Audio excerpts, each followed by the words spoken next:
Very exciting to do that. The Committee on Academic and Workforce Success will convene. We do have a quorum present. I would like to remind everyone that this meeting is being broadcast over the internet. Agenda item 2 is consideration of approval of the minutes from the December 10th, 2014 committee meeting. So move. Move approval. Have a motion and a second. Oh, there you are. Good. All in favor, say aye. Aye. Motion passes. Agenda 3. Okay, this item is the consent calendar, and on the consent calendar we have items 5D, E, K1, K3, K4, K5, K6, and L. This time you're invited to add or subtract any of these agenda items. If you have any questions. So that was 5A? No, 5D. 5D? One thing, Mr. Monty, you can look, it's all the shaded items on there. You see that? Oh, okay. No questions. All right. Do I have a motion? Second. A motion and a second. All in favor say aye. Aye. All opposed? Motion passes. Thank you. All right. Agenda item 4 is public testimony on any agenda items. At this time, we do have 2 people registered, but I believe because of the legislative schedule, they have not arrived yet. So we will take agenda item 5A3 when they arrive. So I'll just talk more about that at that time, and you will notify me. Okay. All right, so agenda item 5A1 is consideration of adopting the state recommendation to the committee relating to a request from Angelo State University for a Bachelor of Science degree with a major in civil engineering. And we have Rex Peebles or Stacy. Stacy. Thank you, Madam Chair. This agenda item would be the first engineering degree program offered by Angelo State. And the proposed program would address a moderate workforce need for civil engineers in Texas.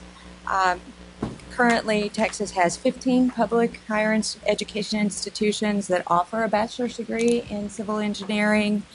The proposed program would be a 127 semester credit hour program, and the institution estimates that the costs for the program would be covered by the funding for the program. We do have representatives here if you'd like to have them address this proposal. Committee, do you have any questions or discussion on this program? Yes. I just wanted to say in regard to this program that we worked with this institution a lot. We had a lot of questions, and I wanted to say that the institution, including President May, who's here, were very responsive, and we think this is a strong program and strongly endorse it. Yeah. Madam Chair, maybe we could have the representatives come forward. I know they've come a long way to attend this meeting. Are they out in the audience? Let's see, I believe we have Dr. Brian May, President, Dr. Donald Topliff, the Provost, and Dr. Paul Sweats, the Dean of the College of Arts and Sciences. Recognizing where Angelo State is, I'm sure this is probably a regional workforce issue. Yes, ma'am. Make sure you push your little red button there. And identify yourself, please. I'm Brian May, President of Angelo State University, and Madam Chair, yes, we welcome the opportunity to be able to comment about this program. As was stated by Ms. Silverman, this is our first engineering program at Angelo State University. We have a very strong undergraduate physics program that ranks in the top 10 in the nation. We don't have civil engineering, and we are cooperating in this program with Southwest Texas Junior College, primarily their Eagle Pass campus, with the HSI grant for this particular program. And so we had a $4.5 million private donation made in San Angelo for this program, along with almost a $3 million grant from HSI. So it's not going to cost very much to get this going for several years for the institution. And I again want to thank Rex Peebles specifically, as well as Commissioner Paredes, for their cooperation in helping us get this proposal to this point. Exciting. That's great to get those donations. Yes, ma'am. Any questions? Yes, sir. Are you able to say who it was? It wasn't from a single donor. The 4.5. Yes, sir. It was. Are you Yes, able to sir. say who? In fact, it was his very first time to donate to our institution, but he was very supportive. It was an anonymous donation, but in fact, we're going to name the labs in memory of a good friend of this man. But he was very supportive. Felt it was something was very much needed in the region, as well as for the university itself. Is it somebody from your area? Yes, sir. He lives in town. He's a rancher out west of San Angelo. Right. Congratulations on that. Thank you very much. Chairman, I have a question. Do you anticipate most of the graduates working in the petroleum industry or the construction industry? Where do you think you're going to? There was a particular reason why we chose civil engineering, because it is so broad span. Civil engineers work for municipalities, counties, construction firms. Obviously, we have a very buoyant oil and gas industry, as you well noted, and we expect they'll go throughout that area. But we intend, or we suspect, that a large number of these graduates will stay in West and South Texas, which is a particular vacancy, and we hope that it will be well served. We have a large steel fabricator called Hirschfield Steel that intends to take many of our interns as well there in town. Mr. Topliff, do you have anything to add? I'm Don Topliff. I'm the provost at Angelo State University. I don't know that I would add anything, but just to say that we believe very strongly that this is a regional workforce issue as well as a regional economic development issue. We know that civil engineers that stay in the region are going to pay a lot of income tax. They'll have high salaries, be extremely beneficial to the region. And so, again, I'd like to add my thanks to the Commissioner and to Rex Peebles for working with us to make this program a reality, and also want to reiterate that with this HSI grant that we are working with Southwest Texas Junior College to develop a pipeline of students from, as Dr. May indicated, primarily from the Eagle Pass campus. But we think that this will be a strong economic development issue for the borderlands as well. Thank you all very much. Congratulations, and I move adoption. We have a motion and a second. Thank you, gentlemen. Really appreciate it. I just want to clarify, that's not state income tax.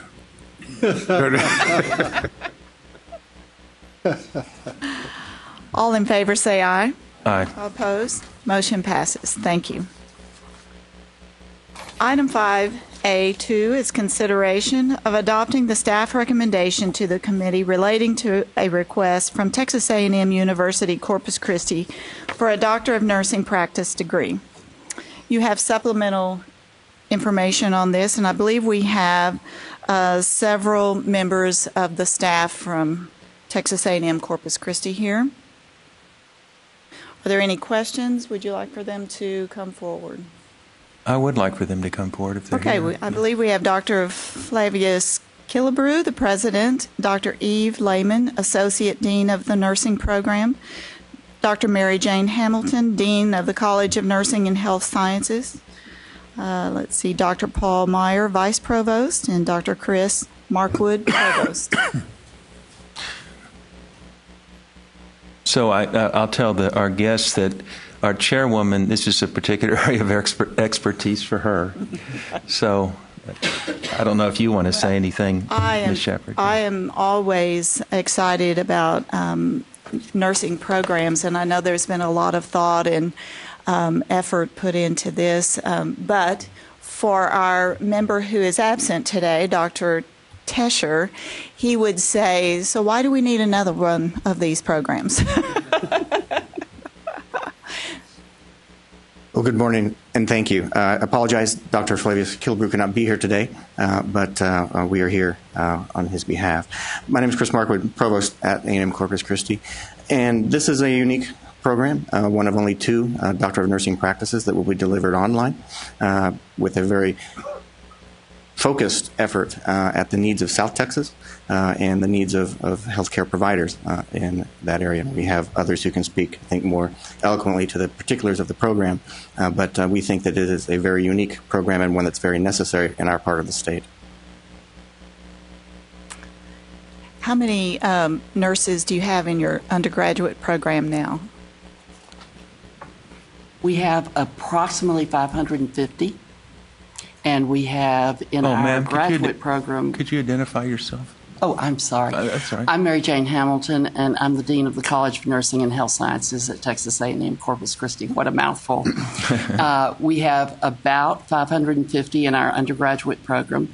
We have a on-site program. We have an E-line program, which is one of actually the very first online pre-licensure program in the nation. And we have an E-line military program where we have military medical personnel who have gone through experience in the military and have come back, and we're fast forward them, giving them academic credit. We also have approximately, because this moves all the time, about 400 in our graduate programs, 325 in our nurse practitioner program. A really large program, large. very large. I'm surprised you didn't have a DNP program before now, so you've got a great pipeline. Yeah, we do. Any other comments? This is a master's program. In other words, it's master's to DNP, correct? I'm Eve Lehman. I'm the Associate Dean for the Graduate Nursing Programs, and yes, it's a postmaster's DNP program. You don't have any intention of eliminating the master's programs? Oh, no. Good. We don't Okay. have it in the curriculum. Commissioner? Yeah. Back to the pipeline. What is your 6-year graduation rate for students in the BSN program? It's run anywhere from 85 to 90%. Wow. That's great. You've got a wonderful pipeline in your graduate programs. We do. Mr. Meyer, do you have anything to add? No, Hi, I'm Paul Meyer. I'm the Vice Provost for Academic Affairs. I would like to thank staff that have worked with us, particularly Chris Fowler, who's worked with us a long time on this, and also thank Commissioner Paredes.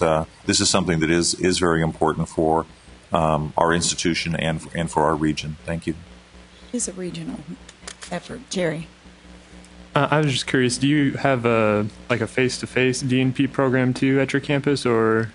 Okay, so this is just going to be your first program. It's going to be online. No. I mean, like the DNP program will be new and it will be online. Correct, but our current master's program is delivered online totally and has been since 2005. We don't do face-to-face graduate nursing education. I think that's great. I think it really helps students who might be working and stuff like that to give them that option of being online. So. Thank you. Any other questions or discussion? Thank you all and for your good work, and I move approval. We have a motion and a second. Any questions? All in favor say aye. Aye. Motion is approved. Thank you so very much. Thank you. Okay, so we'll pin the next item. Okay.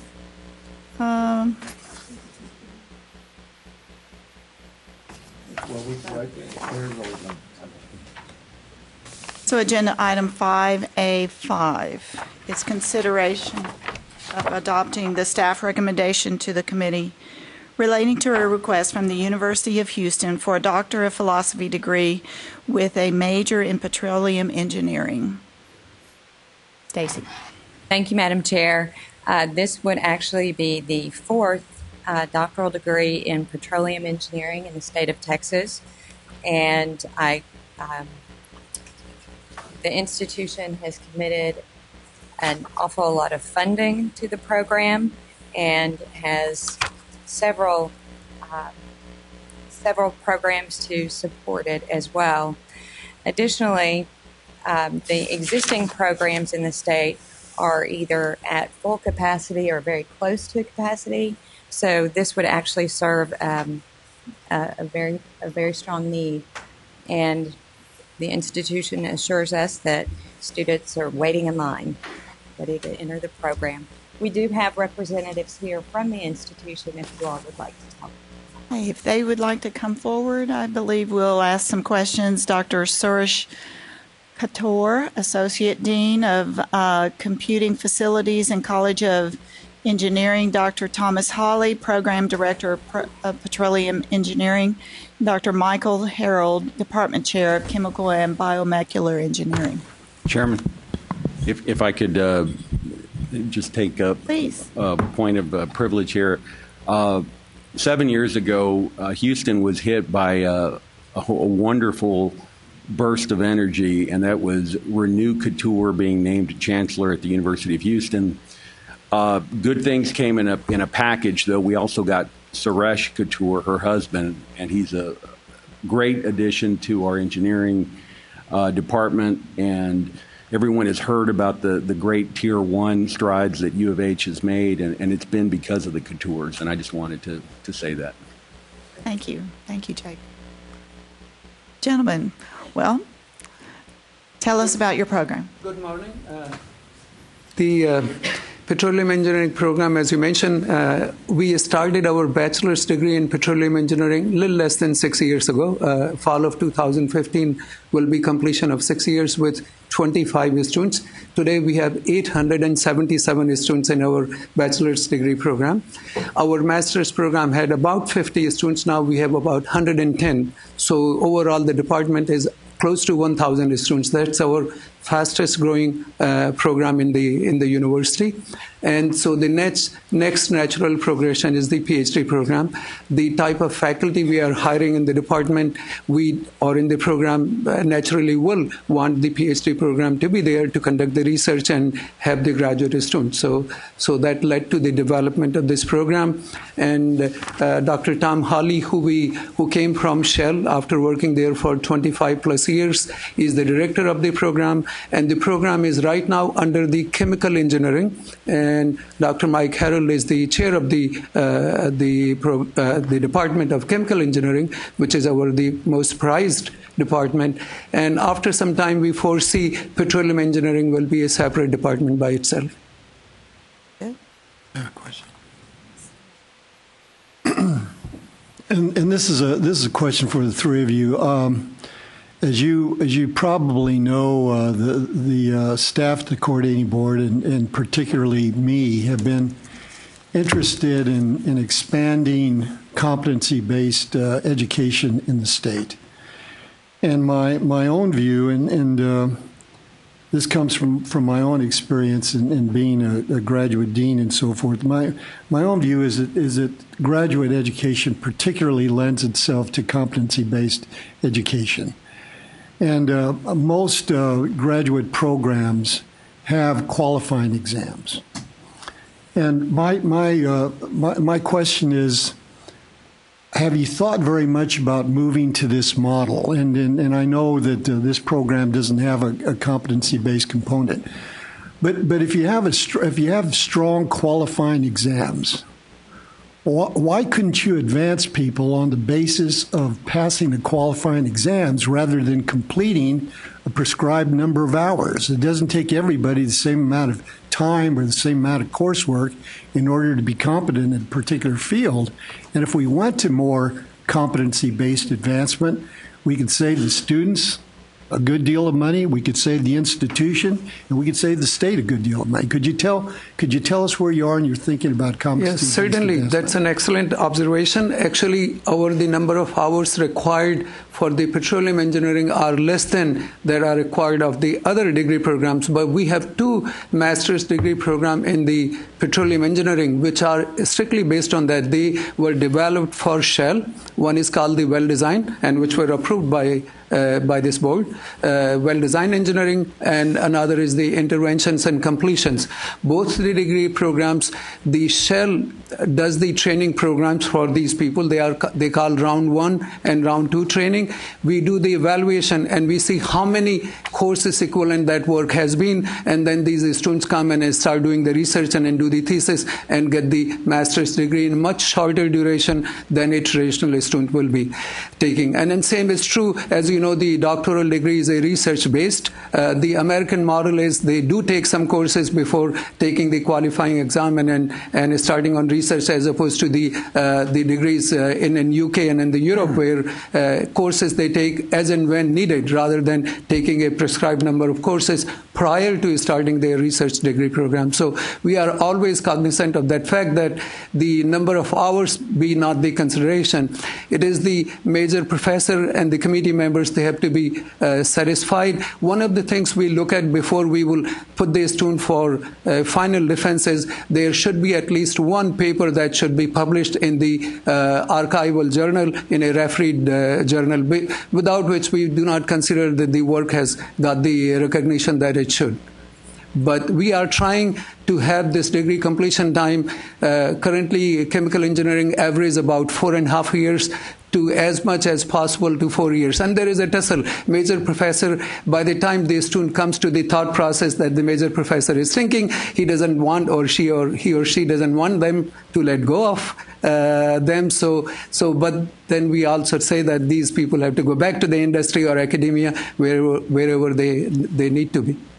We need to let go and get them through the program and save students and the state some money. Right. And then, Mike, if you would like to add. Yeah, adding to what Dr. Couture just described, I'm the department chair of chemical engineering, and we have about 100 PhD students in our department. And we're the model for the emerging PhD program in petroleum engineering. But our students take about 4 to 5 courses in their first year, and at the end of the year, we evaluate their performance and make a decision on whether to admit them into the doctoral track, skipping the master's, from which they have a year to demonstrate research competence and have to pass an exam about midway through their second year. If they don't pass, then the plan B is a master's degree. Our admission rate, or I should say our success rate, is about 90% in our PhD program. And all the students in our department are supported by research assistantships, just about all of them, with all the professors expected to raise monies on the order of supporting a group of about 5 and graduating close to 1 student per year. So we have a very high flow of students through our program and generate a considerable amount of research revenue. That is the model for the petroleum engineering PhD program. Thank you. Dr. Couture, thank you for being here. And like Mr. Mani said, we're honored to have you here. And thank you for all your great work. Honor is ours, and we also applaud all the work that you are doing in terms of closing the gap, and we also compliment the commissioner. The staff did a tremendous job in asking us right question to sharpen the focus of our proposal. So I think you mentioned, Mr. Hawley, you came from Shell, is that right? Indeed. I retired early to come specifically to lead this program. Well, here's a question I have. You know, we've had this precipitous drop in the price of oil, and we've read about, some layoffs in Houston. And are you all seeing any effects of that in terms of your programs, your students, et cetera? So far at the undergraduate, we have not seen any roll-off in the growth in the enrollment. The conventional wisdom is that the graduate program will be countercyclical. And so it remains to be seen whether that's true, because we don't have the PhD program yet approved. But I don't anticipate any issue at the PhD level over this oil price drop. I do anticipate that there might be, instead of this nearly exponential growth that we've had on the undergraduate side, that it might roll, but that remains to be seen. Good. Well, it's a real value to have you as part of the academic world, coming from a successful career in the private sector. So, thank you. I move approval. Excellent. We have a motion and a second. Any discussion? All in favor say aye. Aye. Opposed say no. Motion passes. Thank you. If you'll just stay in your seats, we have our next agenda item is consideration of adopting the staff recommendation to the committee relating to a request from the University of Houston for a Doctor of Philosophy degree with a major in geosensing systems, engineering, and sciences. Oh, they left you up here by yourself. No, there is the director of geosensing engineering is very here, good. So Excellent. Madam Chair, while he's coming up here, I'd like to mention something. Yes. This is a committee of 5, correct? And there are only 3 of us here today. You're chairing the meeting, and so it's Mr. Monty and I are the only ones that can make motions and seconds and that sort of thing. So I don't want people to get the idea that we're trying to very efficient. We are very dominate the meeting or something, but that's just a fact that we're only the only 2 that can take action. So we have Dr. Ramesh Sistra, Director of the NSF, National Center for Airborne Laser Mapping. Makes you feel pretty mouthful too, right? Thank you for being here. So explain the program to us.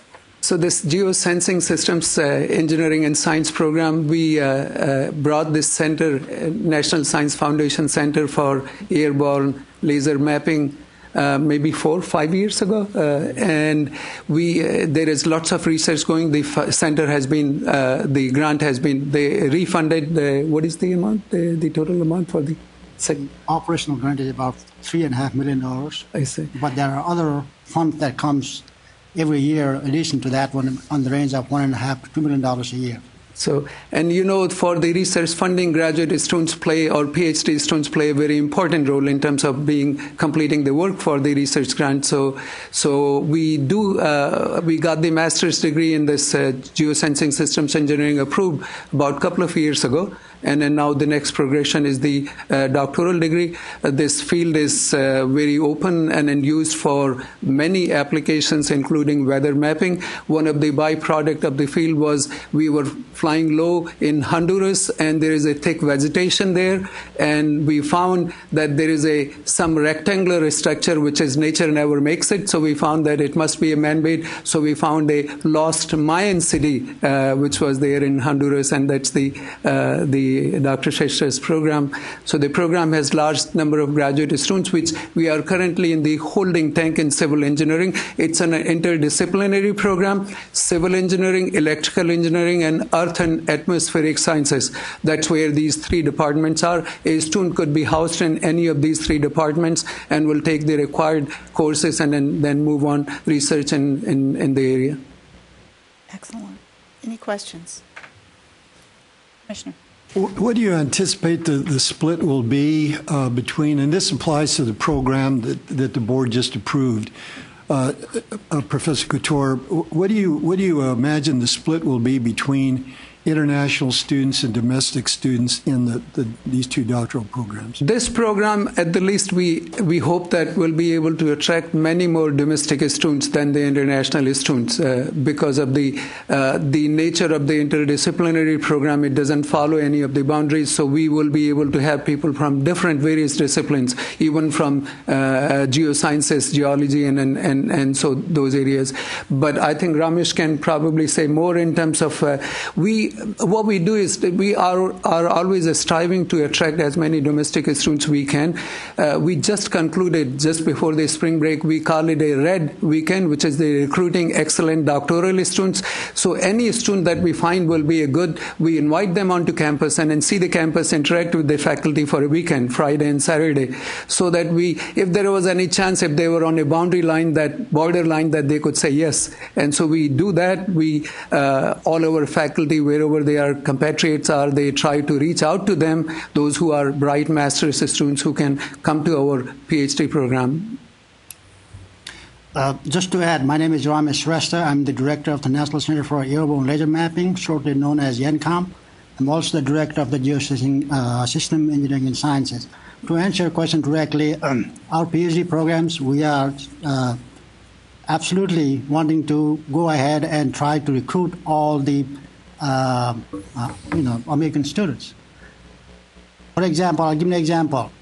We cannot, a federal government, any other government, which we have a large community that want to take our program, they cannot send their students. They will not send their students because we don't have a approved program.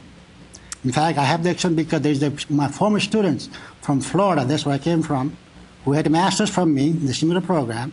He wanted to come, funded by the federal government, DOD, but he would not allow legally to come.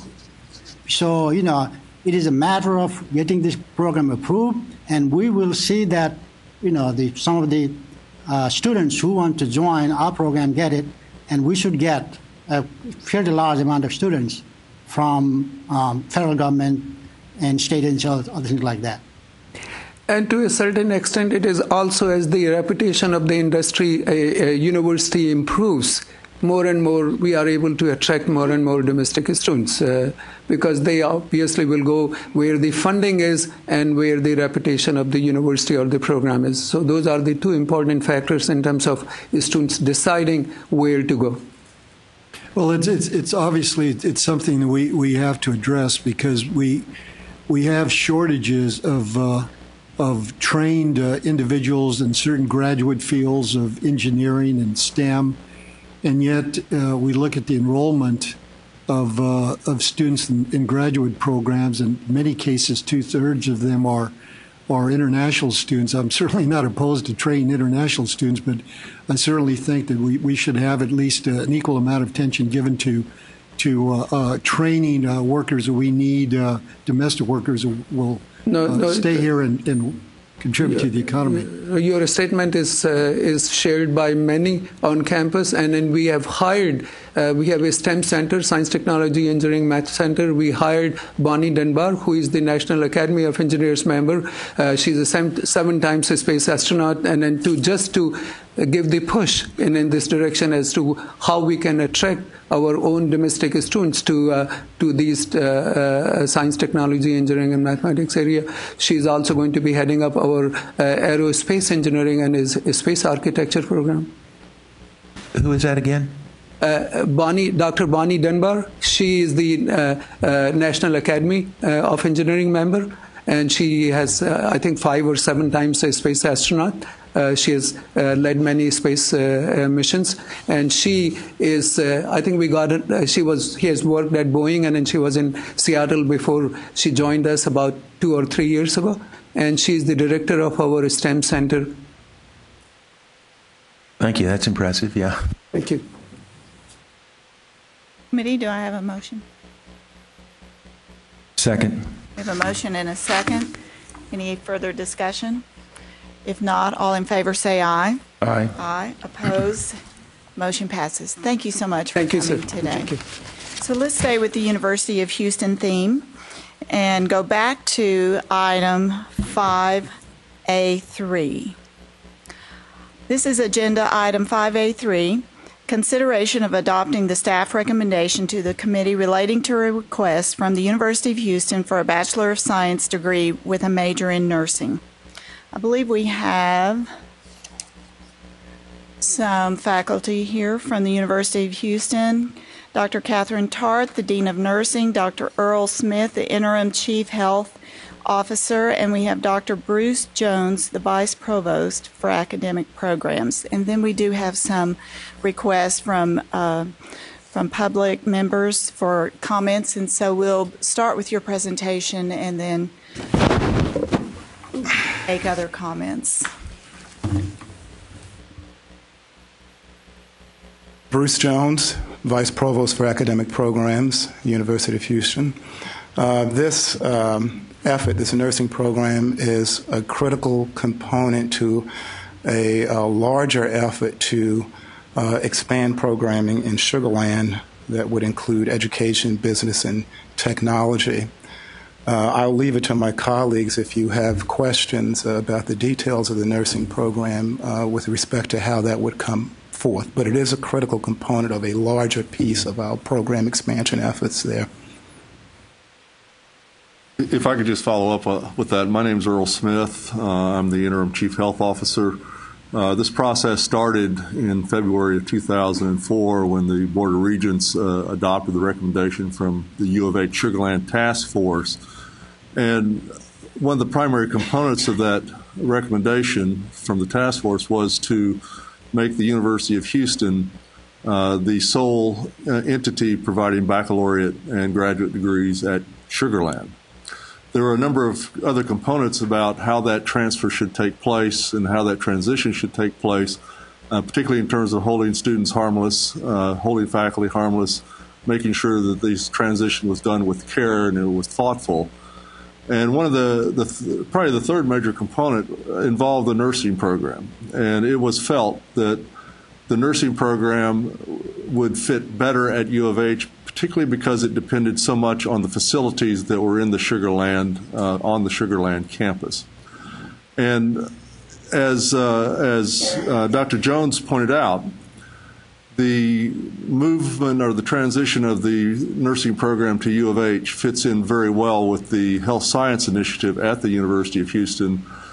And the resources at the University of Houston will allow us to expand the nursing program. We're very interested in expanding the nursing program, particularly for advanced practice degrees like the DNP degree. But we're also very interested in expanding the program to develop Tier 1 research components associated with the nursing program. Could you give some background? I'm not sure the board members know this. Who offered the courses in Sugar Land? What entity? What component of the University of Houston system?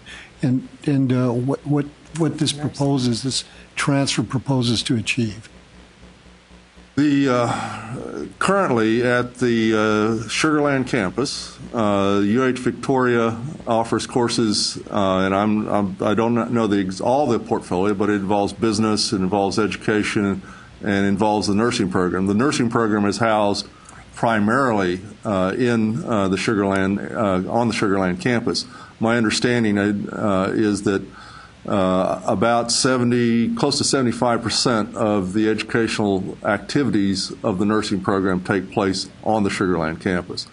And one of the components of the transition is that the University of Houston and Board of Regents wants to ensure that the educational opportunities are maintained throughout the regions that are now served by the UH Victoria nursing program.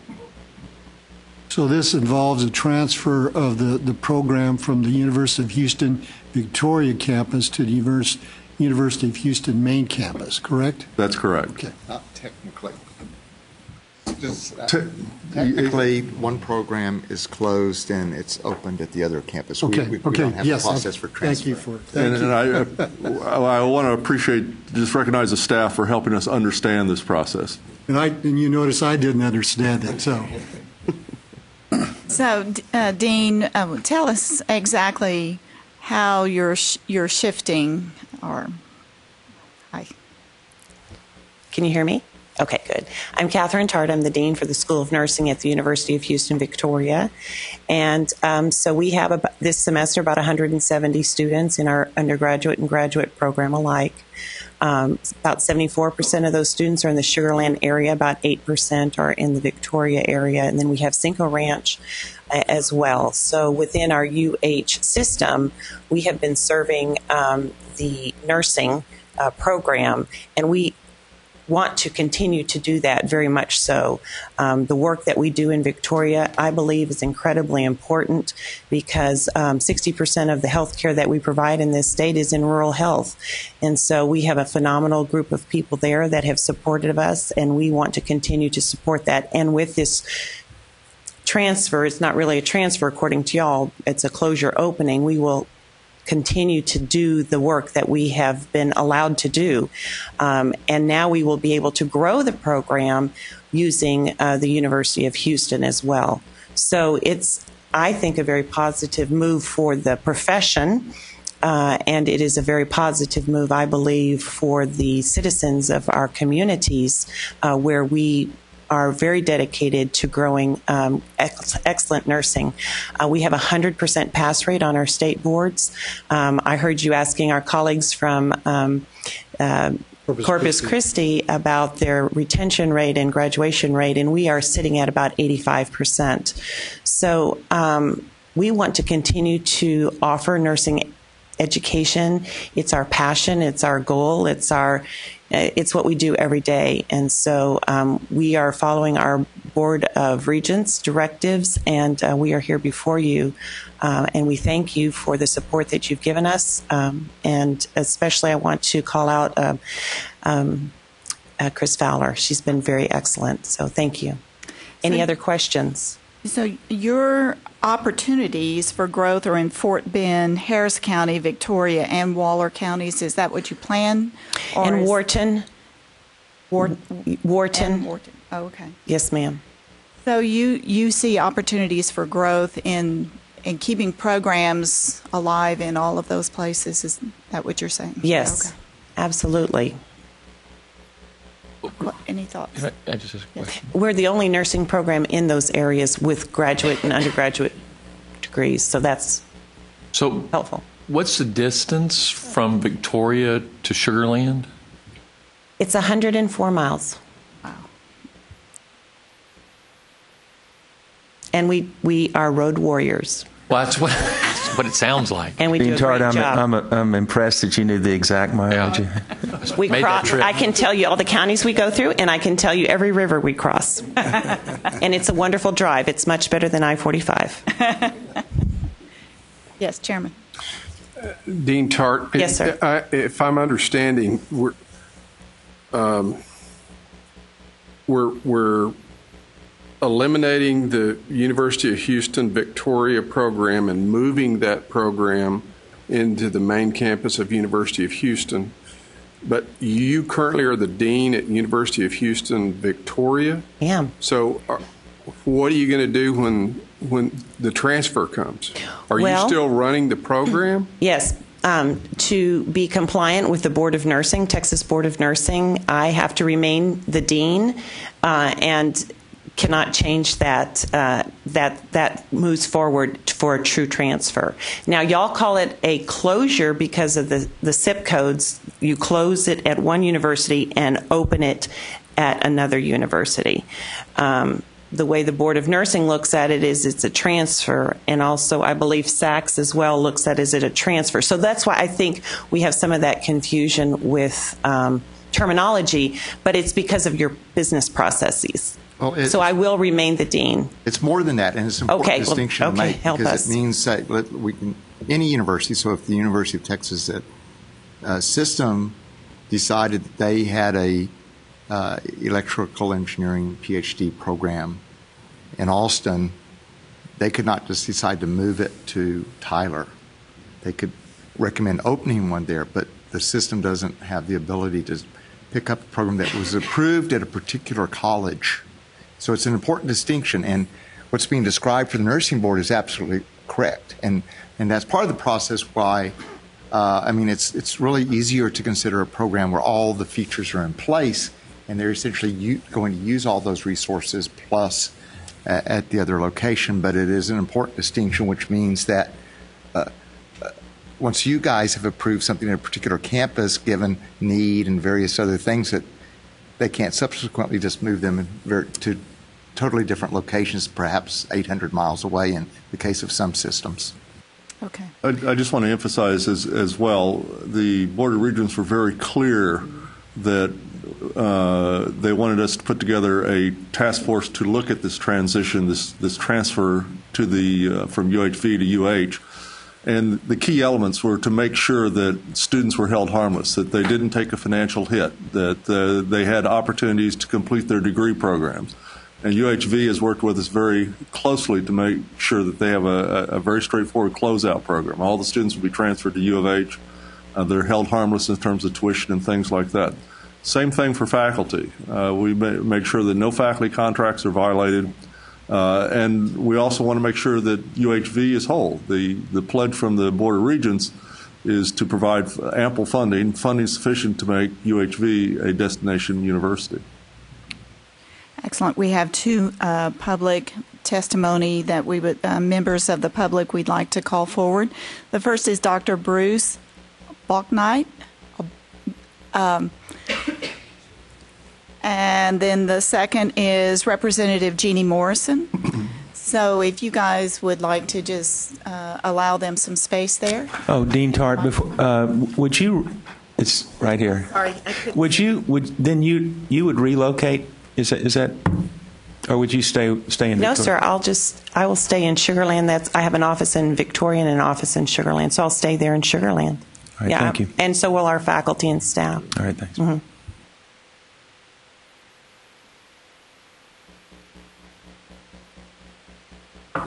Janelle? Yes. Can I ask a quick yes, question? Jerry. Yeah. Jerry has a question.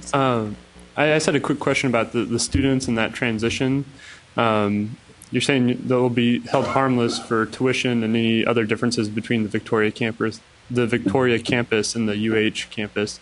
What about the students who would like to continue in your nursing program but can't make the move because of family or something like that and don't want to travel 100 and... That shouldn't be an issue because all the courses that are taught in Sugar Land and Victoria and other outreach locations will still be taught at those same locations. Okay, sorry. So no one has to physically move. Okay, good. Dr. Balknight. Hello, I'm Bruce Balknight, practicing physician from Victoria since 1972, so I am old. But I'm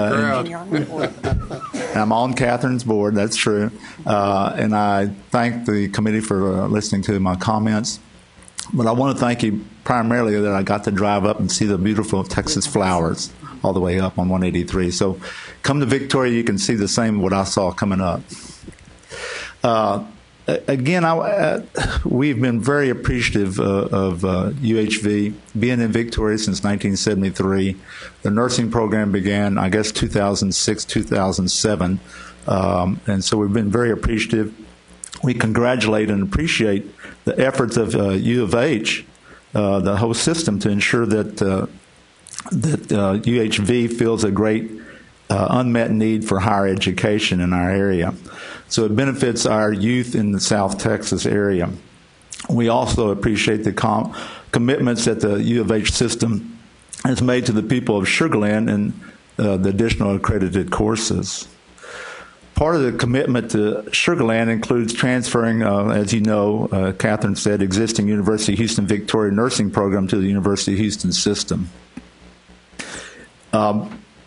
It's been represented by the U of H system that once the transfer is effected, the U of H Victoria can begin once again to seek, I guess it'd be accreditation for a nursing program, because we'll lose probably the MSN, and we'll have to think about that. Yeah, as you know, probably the IOM Institution of Medicine has recommended that by 2020 that we should have 80% of nurses practicing in our facilities with BSN. And I'm not sure we're going to be able to make that now with this happening. It's also, we recognize the uncertainties of accreditation. We understand that the University of Houston has sought accreditation for its own nursing program at least 3 times in the past, and each time that request was denied. UHV's nursing program was developed, funded in large part by citizens of Victoria, and fulfills a great unmet need. In our oath as physicians, we're admonished to say, first, do no harm. Transferring the nursing program from UHV clearly harms UHV on a number of levels.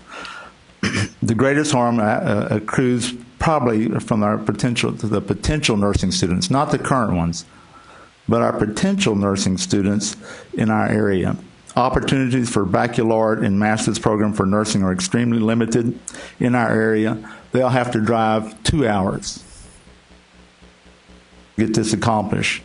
And many of them are working single mothers, still trying to hold down a job and also get their MSN. We would like to ask for some time allowed to explore other options that will allow the UHV to maintain its nursing accreditation while allowing U of H system a pathway to fulfill the commitments it has made to the people of Sugar Land. Any questions? Maybe I'm obviously kind of dense on this subject, but Earl, you indicated that all the classes that are currently available will remain available in Victoria. Is that? That's correct. So what is the 2-hour commute we're talking about then? For MSN, won't they have to? No, everything. All our programs will remain in and offered. Yes, sir. All the So geographical that's regions that are currently being served by the college will continue to be served by the college. So face-to-face? Yes, yes. We will continue to offer exactly what we've got. So we'll have our MSN. We have education, administration, and family nurse practitioner. We have faculty on site in Victoria and staff on site in Victoria who will stay there. Dr. Bachknight, you apparently had a different understanding, or? I guess I did, but that's maybe it's a lack of communication on my part. So, Doctor, I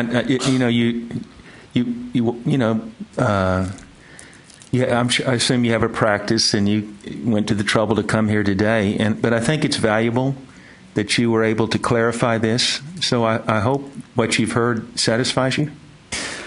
Well,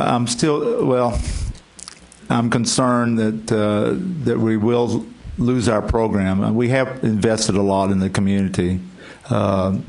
A lot of foundations have given. One foundation's given $1.7 million, and they're very disappointed. I don't know if we'll get more support anymore for that reason. Very concerned, and the chairman of that foundation is very concerned also. Quoted in the Victoria Advocate. What would you all say to that? There's no intention to reallocate resources away from UHV to Sugar Land. There's a lot of sensitivity at the system level about the community in Victoria, and there's a lot of sensitivity to ensure that that program is viable and successful. We're not looking to raid the program and to transfer facilities and individuals and components that were provided by the local community to that institution. And the pledge or the directive from the Board of Regents was very clear that we need to maintain a high-quality educational program in all the regions we're currently serving, but upwardly expand the programs in a variety of different ways that would provide better educational opportunities. Yes. To me, the contradiction. I accept the I accept the commitment from Dean that you're going to sustain the programs that are already in place. But it seems to me, maybe at the heart of the issue is the seeming contradiction between committing to try to develop the University of Houston Victoria into a destination campus at the same time that you're essentially moving one of their key programs out of the institution. Obviously, it's not going to become a destination campus if it has fewer programs bearing that particular institution's name than it currently does. A response to that is that the program is primarily in Sugar Land. It's my understanding is only about 8% of the students and the coursework is done actually in Victoria, and so most of the around 75% of the program is on the Sugar Land campus. And the Sugar Land campus also houses the simulation labs that are very critical for this program and would be very difficult to relocate. I'd like to invite Representative Morrison to speak. I have one other statement I want to say. I think the problem is that we sort of birthed this program. And I guess it's sort of like when your kid goes off to college, it kind of sucks the wind out of you. So I think that's how our community feels. And even though we birthed this program and started it up and time, investment, and monies were all spent to help start a program on something that was really needed for our community, for those children or young adults that are interested in health care. And we know if they're trained in Victoria, the likelihood of them staying in our hospital systems in our area is going to be great. In fact, we have a family practice program to be started there. How could that not dovetail with each other? Wow.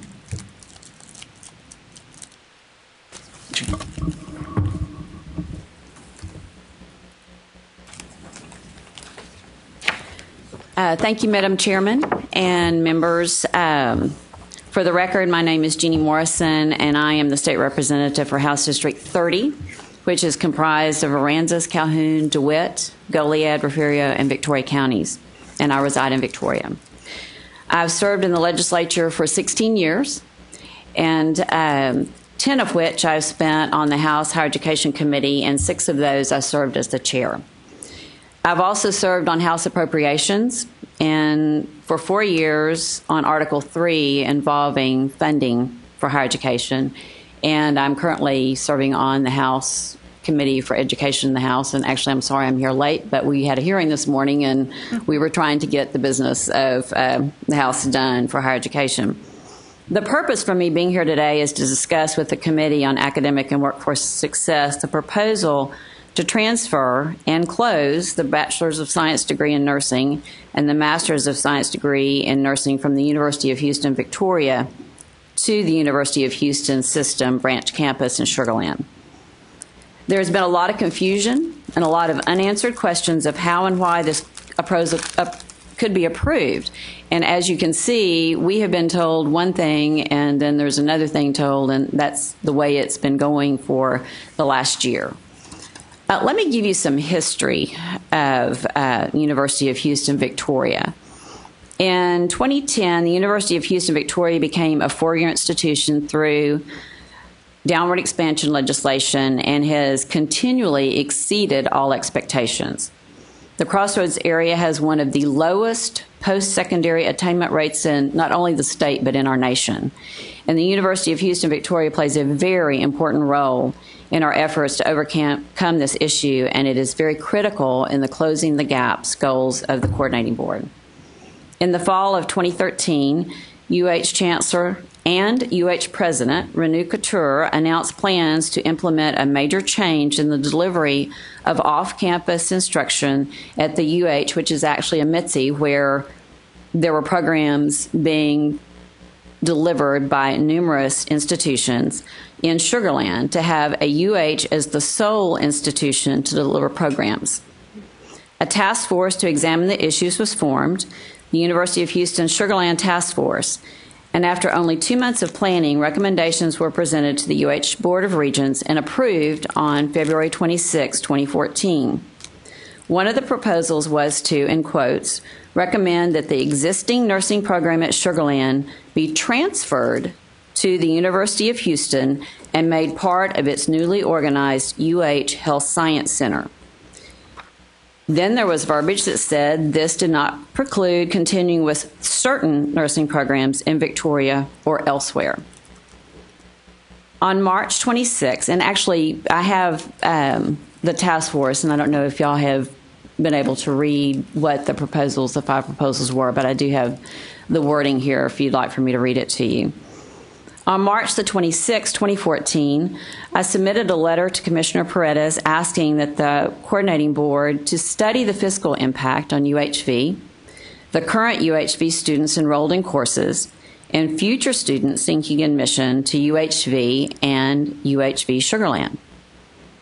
In addition, any other implications that the 5 recommendations included in the report may have on UHV becoming a successful destination university. I also asked for prompt action on this request, as many of my constituents have questions regarding the adoption of this report. I have yet to receive a response after 1 year to my legislative inquiry, which indicates that there are still no answers from the UH system to UH Victoria. Representative, may I ask you, yes, sir. Who did you direct that to? The letter went to Commissioner Paredes asking for the information, and UH system has not provided the information for them to respond. Thank you. Our community has worked tirelessly to make sure that our destination institution is successful. Our medical community is desperately in need of the nursing programs to staff our regional hospitals, nursing, and rehab facilities. The Johnson Foundation has contributed over $1 million to the nursing program for University of Houston, Victoria, not for the outside institution. In 2005, $250,000 for an endowed professorship of the UHV nursing program was established by the Johnson Foundation. They also, in 2008, gave $205,000 to purchase the nursing health assessment course, a 3G SIM man in bed, and scholarships for students. In 2009, they contributed $100,000 for scholarships for the nursing school. In 2010, $218,000 for a patient's care simulation center was contributed. In 2011, $119,000 for an interactive television system was contributed. In 2013, $137,000 for a library and training materials and stipends for 5 families in the Family Nurse Practitioner Program, first-year grant, and then in 2014, $100,000 for a second-year grant for that same program. That was all to be on the UHV campus and students on the UHV campus. The Johnson Foundation has contributed over $3 million total to UHV in grants since UHV has become a downward expanded institution. So my questions remain, why are we taking UHV's accredited nursing program and moving it to the UH main campus? If UH wants a nursing program, why not go through the same accrediting process that UHV did? And that is what we have been told, that if we want to keep a nursing program at UHV, we have to go through the process again and be reaccredited. Now I would like to address the Coordinating Board's Committee on the Academic and Workforce Success agenda items VA 3 and 4, which you have a recommendation to approve. And looking at the two recommendations, when I was looking at the recommendations, the concerns that I really have is looking at, and it says transferring the programs and personnel, and that the institution reports that UHV has a teach-out plan and UH would assume responsibility for all students currently enrolled.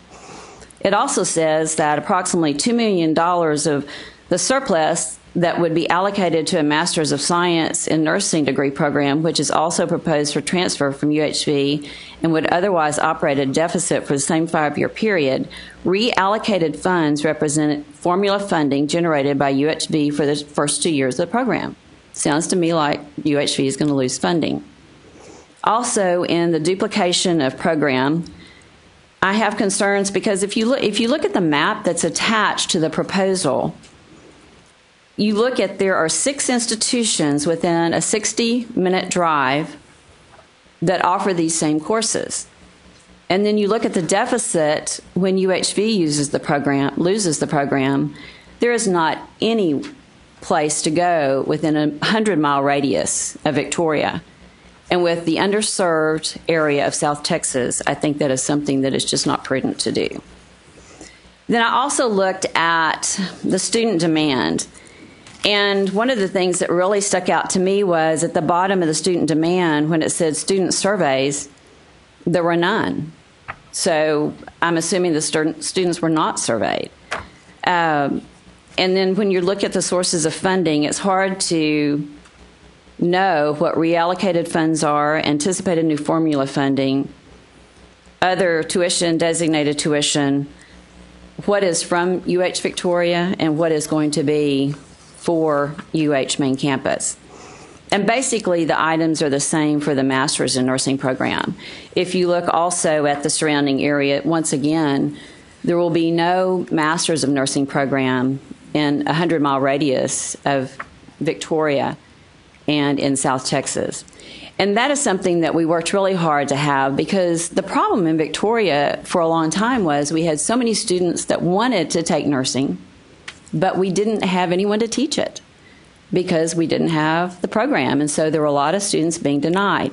So I think taking that program away from UH Victoria is going to result in that happening again. So I'm very concerned. The communication has been minimal to not much of anything from the UH system. My concern is, and what I want to let you know is, this has nothing to do between UHV and Sugar Land. We do have a destination institution that is growing rapidly. We have 3 dorms since that time built that are full. A 4th is in the works. I mean, we're growing so fast. We don't have places to put students, and that is what we want to work on. We want Sugar Land to have what they want, but we don't want Sugar Land to take into the system or the UH system and the main campus to take what we have to achieve that. And so our concern in our community is we want both to be successful, and that we do not see how we will continue to be successful as we lose programs, and especially the nursing program that we've worked so hard for so many years to achieve. And so I just need to have answers from my constituents of, how do we achieve this? Because there has been lack of communication.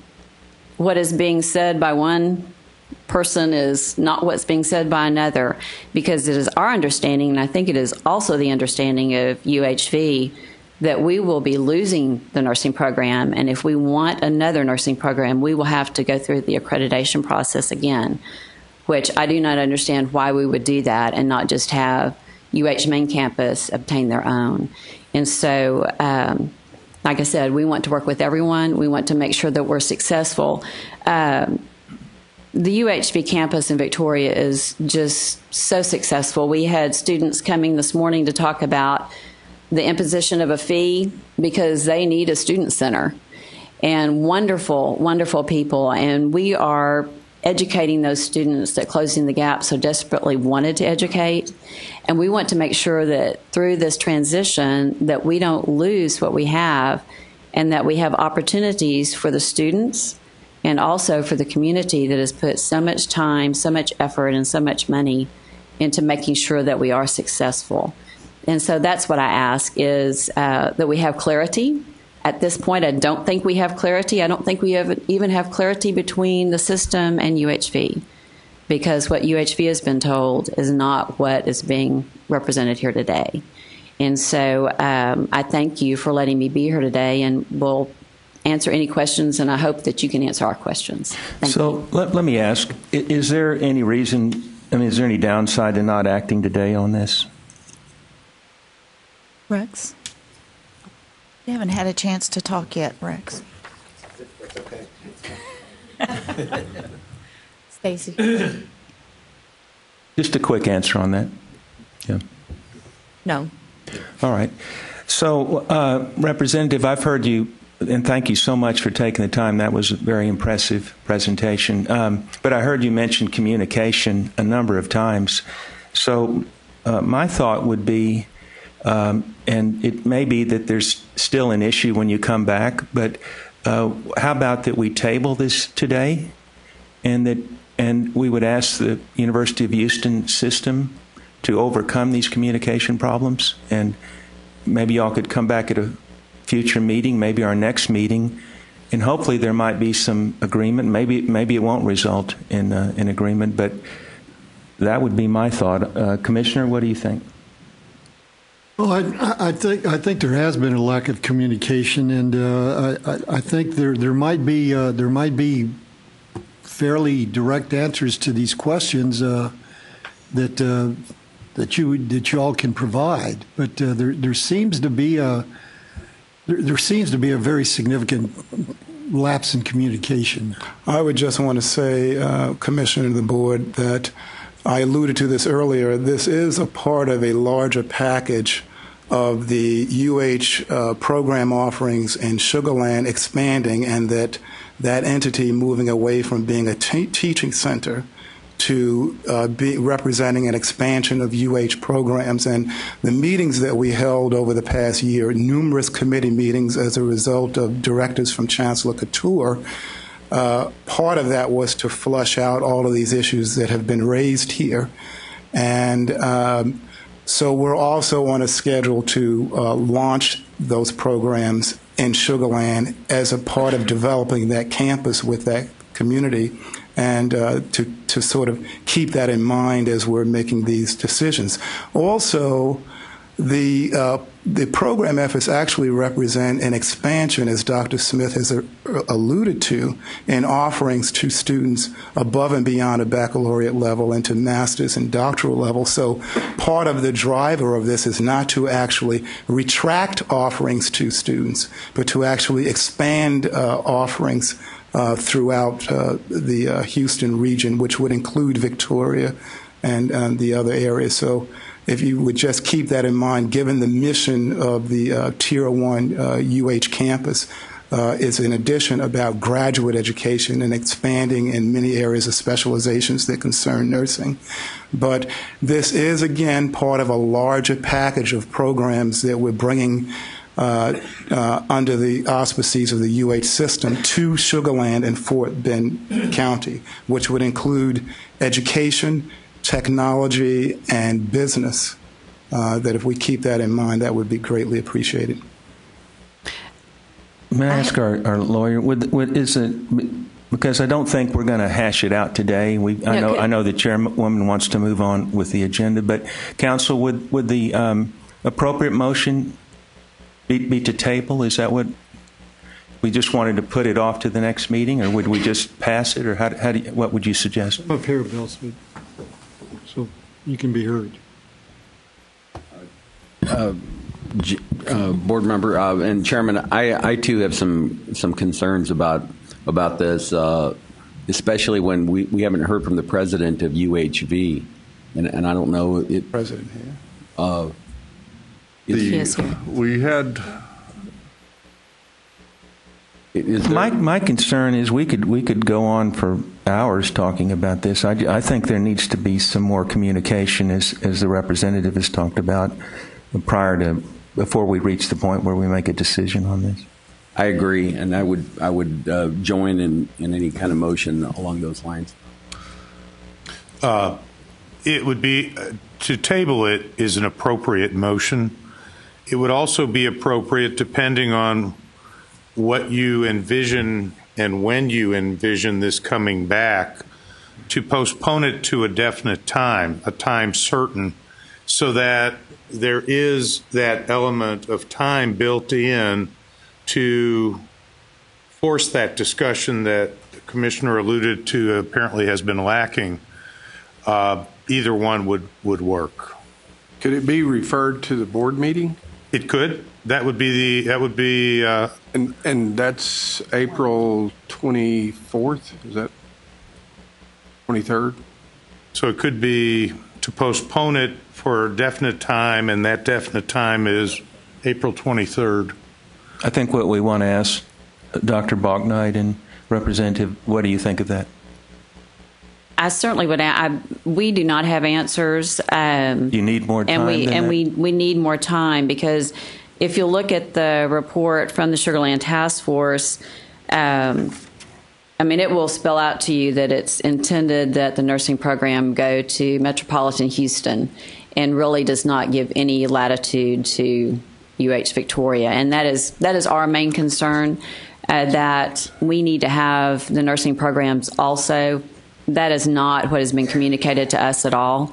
Basically, what has been communicated to us, and I know that Dr. Tart has a different perspective on this, but through UH Victoria, the communication has been that we will lose our nursing program, and if we want to have another nursing program, we will have to be accredited again.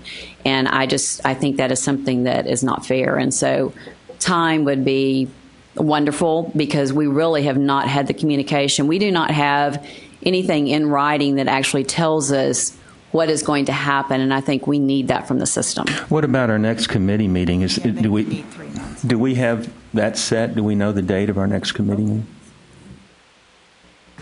Okay. I thought that all committee meetings were set, but I don't know the date. Yeah, they're set a year. What's the date? June 25th. Okay. Well, I'm going to go ahead and make the motion that we We do have another comment, Chairman. Yeah, I guess what I'm hearing you say, and Doctor, is you think maybe there's a little chicken stealing going on here. You've worked hard to put this program together, and now the University of Houston is kind of taking the program away from you. But I guess, we're not King Solomon's, and we're not into splitting the babies here. The University of Houston does have a Board of Regents. And if I'm understanding right, the Board of Regents are the ones that have approved this plan before it could even be presented to us. So I'm just, and then we have University of Houston Victoria saying, well, gee, we're getting a raw deal here. And we haven't been communicated with, and our program's going away. And then I hear, no, all of those classes are going to be available, and nobody's going to be displaced, and nobody's going to have to drive 2 hours. So I do believe that there has been a serious lack of communication. And from my standpoint, I would be more leaning towards whatever the Board of Regents for the university have recommended to us via their approval. But I certainly see the business community and the university itself in Victoria being of concern. So why didn't University of Houston I just want to go? say for the record, Dr. Couture did convene a number of task force and committee meetings throughout the past year. Did those include the people from Victoria? Yes, they did, absolutely. Absolutely. Specifically, there was a U of H system workforce put together specifically dealing with the nursing transition. We had the provost from UHV, we had members of the faculty from UHV, members of the business administration from UHV, we had faculty from the nursing program, we had alumni, we had business administrators from the university. There's 27, 28 people that worked for about 6 months to identify all the issues that need to be considered to make this transition in a way that it would be smooth and would not harm anybody and would result in a better program at the end. So, there has been a lot of communication, but obviously it may not have gotten out beyond the two institutions. Well, but you have the representative saying that she wrote a letter asking for specific answers, and a year's gone by and nobody's answered her letter, correct? As far as I know. Correct. And I'm sorry, if I could address Commissioner Steen, I served on the task force for Victoria, and we were divided into subcommittees, and I was on the funding subcommittee. We did not meet one time. It was a task force in name only. And I will tell you, the community members and faculty and students that served on this, there was a lot of dissension, and there was not agreement that this was good for UHV. But there were not meetings held to actually be able to discuss it as far as the subcommittees, and it ended up being a non-issue. So as I said, we could go on and discuss this, but I do feel like there have been some, and we can just suggest to the University of Houston system that they answer these concerns and communicate.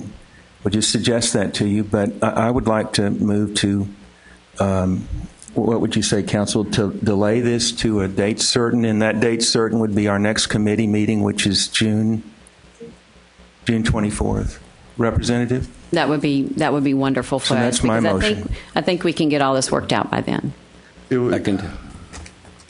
I have a concern about students that are now applying for the program, and the faster that we could get this resolved, the less uncertainty there will be for faculty as well as students.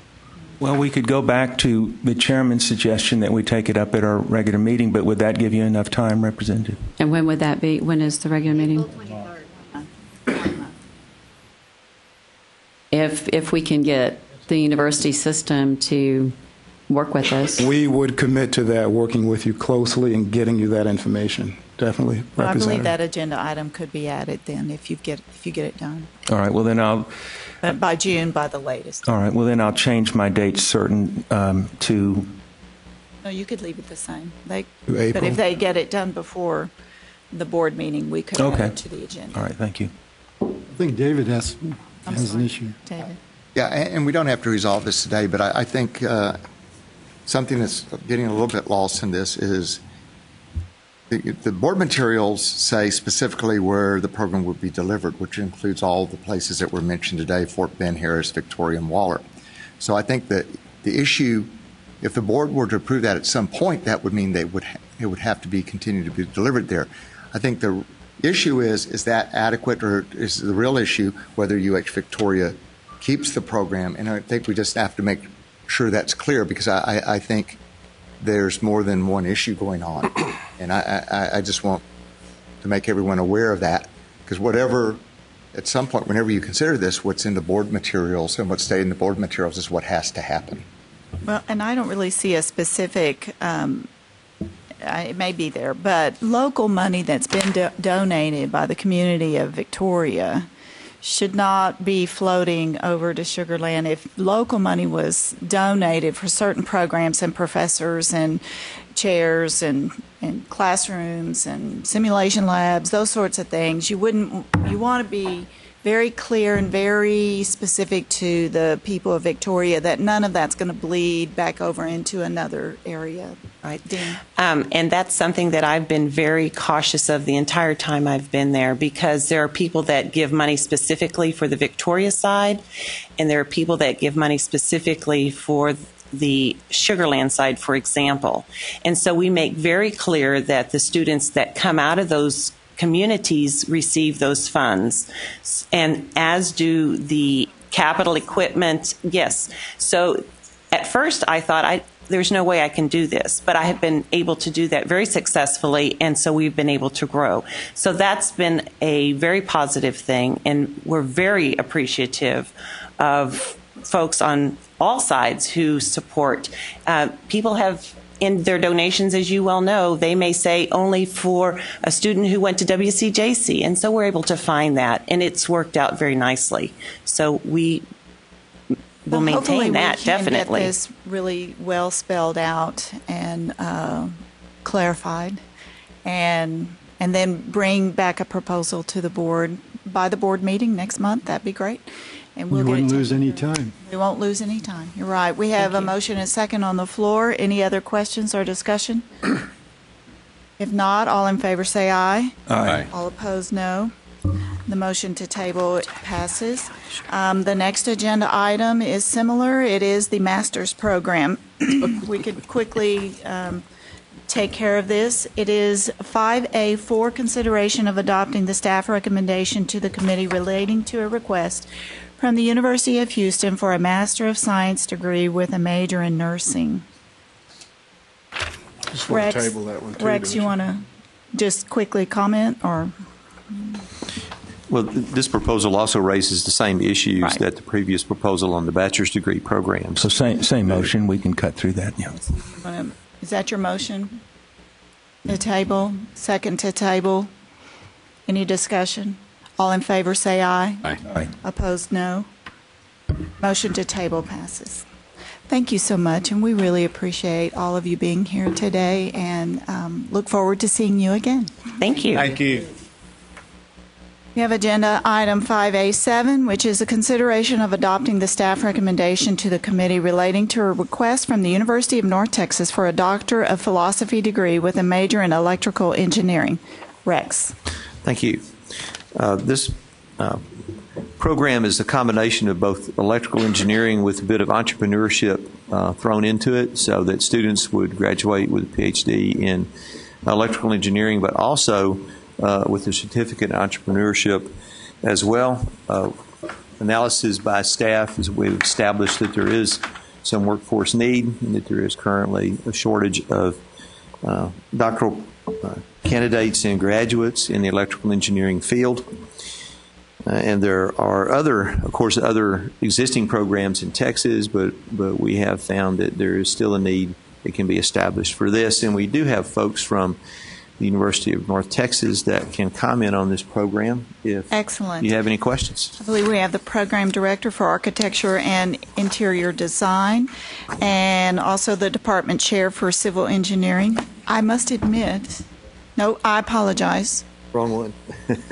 Wrong, sorry. Dean of the College of Engineering and the Vice Chancellor for Academic Affairs and Student Success. And I actually thought there already was a doctorate program at UNT for electrical engineering. So thank you for coming. Please introduce yourself. Thank you for having us here and giving us an opportunity to say a few words about this program. My name is Kostas Tsatsoulis. I'm the Dean of Engineering. I also wanted to introduce Dr. Shengli Fu, who is the chair of the Department of Electrical Engineering. And I'm Rosemary Haggett. I'm Vice Chancellor for Academic Affairs and Student Success for the UNT system. Excellent. Tell us about your program. We've been so good, you thought we already had one, I know. You have a great undergraduate and master's program. About 80%, 78 to 80% of graduates with a PhD in engineering do not go into academia. They go to industry or they start their own businesses. So we felt it was very important. I mean, what do we train doctoral candidates? We train them to just do research, but most of them will go to business. When we introduce the certificate of entrepreneurship, we don't expect, of course, that all our graduates will be entrepreneurs. But when we talk to industry, one of the things they said is, we want entrepreneurial engineers. We want entrepreneurial employees. And that is what we're focusing at. Our program is innovative in the sense that it has a board consisting of members from industry who will be able to shape the curriculum and indicate to us where industry is going, because, again, we understand that most of the graduates will be in industry. We strongly recommend that the students take internships. We cannot require that they do internships, but that's an important component of what we do. Almost 50% of what industry generates come from small businesses in the United States. It's one of the biggest employers of engineers, is small businesses. And we feel that we are addressing the demands of small businesses, large businesses, and also focus on the creation of new technology that is going to bring this country forward. Any questions for the group?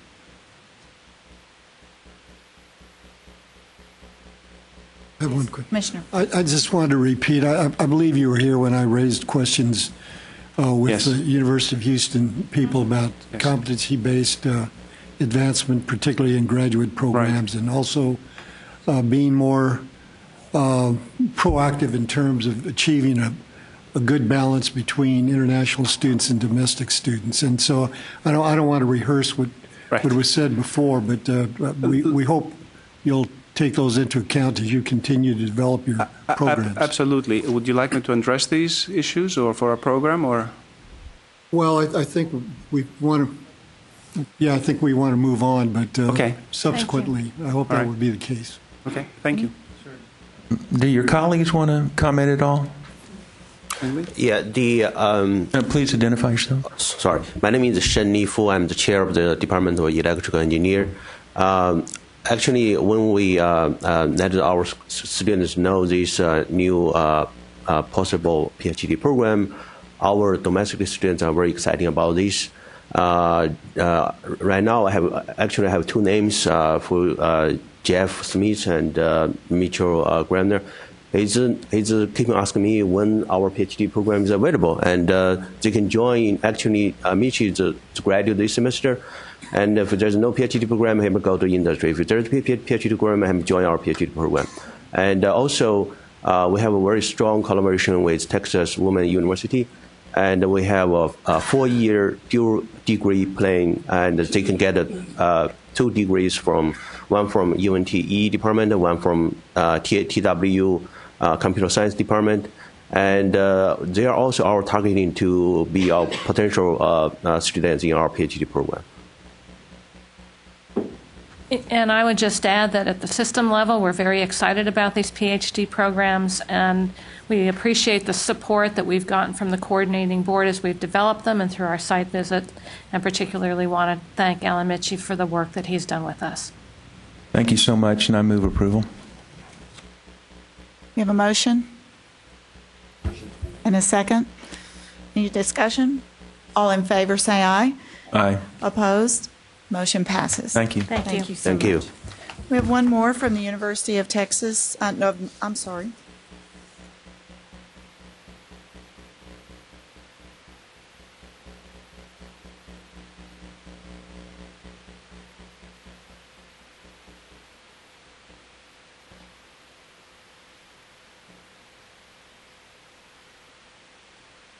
That was 5A7. 5.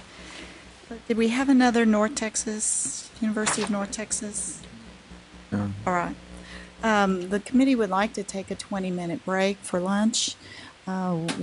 We may lose a member at 2 p.m., so what is your desire? John says he needs to go to the Capitol. Skip lunch? Can you eat at the table? Okay. All right. We'll item 5A8. Item 5A8 is consideration of adopting the staff recommendation to the committee relating to a request from the University of Texas at Arlington for a Bachelor of Science degree with a major in architectural engineering. Rex. Thank you. This proposed program is for architectural engineers in Texas. There are only 2 other programs in the state at present, and this would fulfill a particular need, particularly in the Metroplex at this point. There seems to be a pretty high demand for this. It's a combination of both architecture and civil engineering, so it's somewhat of an interdisciplinary program. And the other 2 programs that are in the state are either at capacity or at very near to capacity. UTA currently has a really strong architecture Yes. school. And we do have a couple of folks from the University of Texas at Arlington that will be glad to answer any questions if the committee has any of these for this program. Questions? If not, do we have a motion? So move. We have a motion? Second. And a second. Discussion? All in favor say aye. All opposed? Motion passes. Thank you so much for being here today. Agenda item 5A9 is consideration of adopting the staff recommendation to the committee relating to a request from the University of Texas at Austin for a Doctor of Medicine degree. Rex. I'm going to let Stacy take these. All right, Stacy. Thank you. This proposal is to add the Doctor of Medicine degree at the University of Texas at Austin. And we do have in our audience Dr. Sue Cox, who could address you all. I think we do have a couple of questions for Dr. Cox. Great.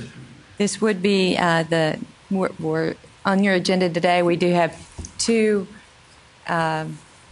new medical schools. So this is one of the 2 new medical schools, and the last medical school was approved in 2008 in El Paso. Dr. Cox, representing Dr. Tesher today, who's unable to be here. So tell us if you are, you have all of your undergraduate medical positions taken care of, or how are you addressing future needs? Is that on? There. There you go. The red light's on. So, the question is the undergraduate positions, and then, of course, GME.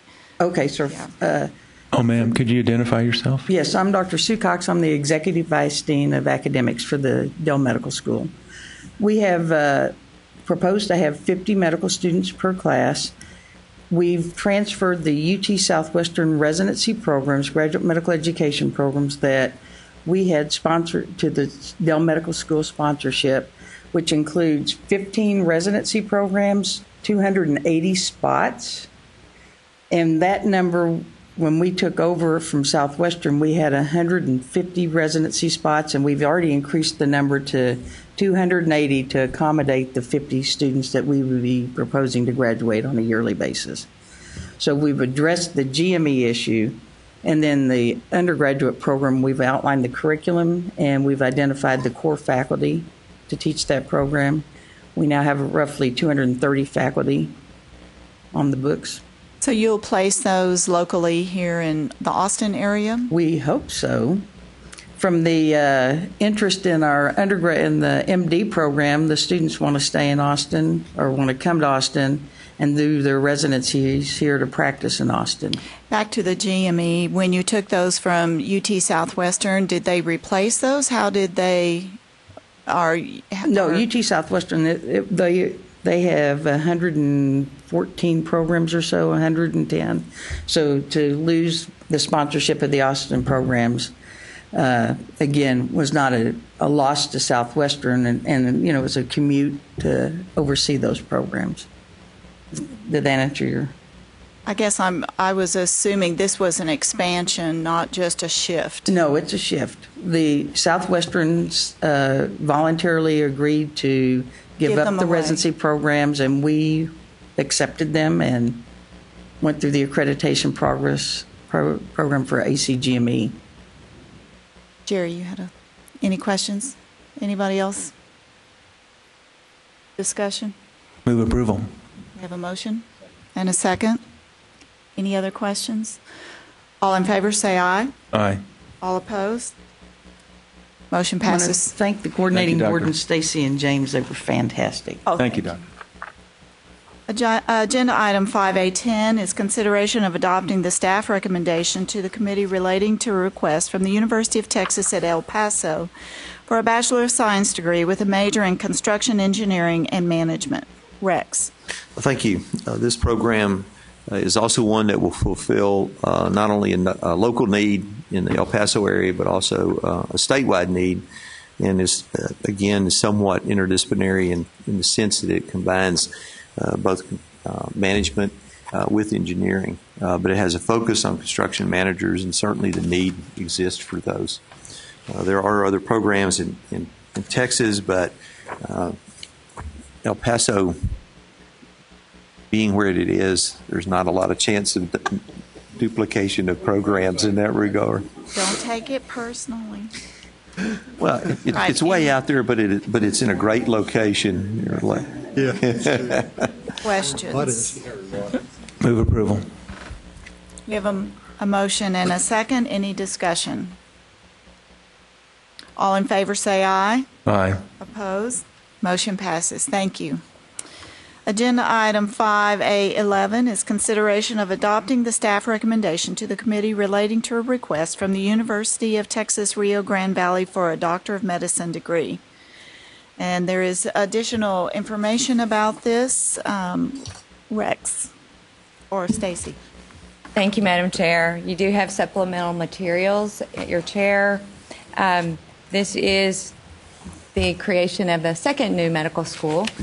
Again, this medical school will be part of the University of Texas Rio Grande Valley. And we do have folks in the audience here, Dr. Guy Bailey, the founding president, and Dr. Francisco Fernandez, the founding dean of the medical school, are here. So they can explain what their program is going to do, and I will let you know that I did have the pleasure of going along on the site visit, and they're doing an awful lot. So. My question is, how big will your class be, and have you found answers for undergraduate and graduate education? Is it on? Yes. I'm Francisco Fernandez, and I am the founding dean of the University of Texas Rio Grande Valley School of Medicine. It's a pleasure to be able to tell you that we're well on the road. We will have 50 students if the process continues in a favorable way, including through the LCME site visit and board meeting. The GME, I'm pleased to inform you that we had both an expansion of existing programs at Valley Baptist Medical Center Internal Medicine, as well as the McAllen Medical Center Family Medicine program. And we also welcomed 4 new programs to the Valley in surgery, obstetrics and gynecology, of family medicine, and internal medicine. The match, as you know, was last week, so we have 42 new ones and 10 new ones in the expansion program. So the GME programs are well on their way. We expect to have about 200 slots in the next 4 or 5 years. That is great. And when is your first class? Well, again, we have our site visit with the LCME June 28th through July 2nd. And then after that, there's a board meeting in October, and we're hoping that we'll catch the last tail end of the Texas match and the rest of it through January. So we will start, hopefully, in 2016. I remember the Valley before tort reform. Mm-hmm. This is wonderful. Yes. Congratulations to you all, and I move approval. We have one question from Jerry. I just want to make sure. So you're saying you have about 50 GME slots right now, but you expect to have about 200 within the next 4 to 5 years? Between 160 to 200 over the next 4 to 5 years. That's correct. Thank you. Wonderful. We have a motion and a second. All in favor, say aye. All opposed? Motion passes. Congratulations. Thank you so much. Thank you. Item Thank you to Ms. 5B. Agenda item 5B. No, that's fine. Thanks.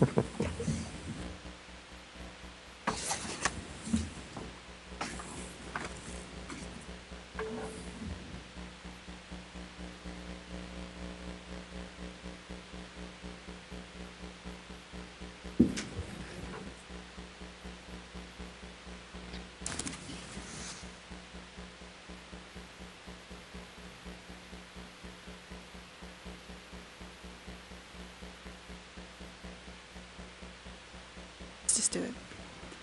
Agenda item 5B is consideration of adopting the Certification Advisory Council's recommendation to the committee relating to the Association of Advanced Rabbinical and Talmudic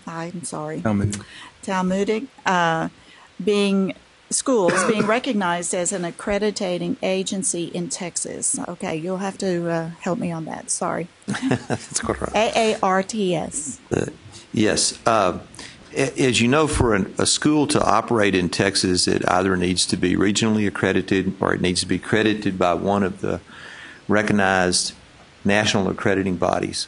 But it also needs to be recognized by the coordinating board of the state of Texas as well. So the first criteria is that they be nationally accredited. They've been nationally accredited since the 1970s. And so there is a process for this. They come to the coordinating board and they ask for recognition in the state of Texas as an accredited body. And what that would do then, it was allow schools, in this case rabbinical and Talmudic schools, to then operate in Texas or actually to seek a certificate of authority from us to operate in Texas under the auspices of being accredited by this association. Questions? And then this is, by the way, a fairly extensive process that they go through to be recognized by us, and we also have an advisory committee that reviews these in some detail and advises coordinating board staff on whether to approve or not as well. Gentlemen? Okay. Second. We have a motion and a second. Any discussion? All in favor say aye. Aye. Opposed? Motion passes. Item 5C we'll skip. 5D and 5E were on the consent calendar. 5F. Sorry. I just wanted to point out real quick. I don't want to move 5D from the consent calendar, but there was a discrepancy in the line item for 5D. University of North Texas, the original contract was $270. Increased amount was $50,000, but their amended contract is only $300. So I don't think we have to re-vote on that or anything. I just wanted to make sure that the accounting was all okay. 5D it lists all the original contracts and the increased amounts. There's a $20,000 discrepancy there. I don't know if it's just a misprint or what, but I just wanted to let someone know so that we... What school again was it you said? UNT. UNT. Oh.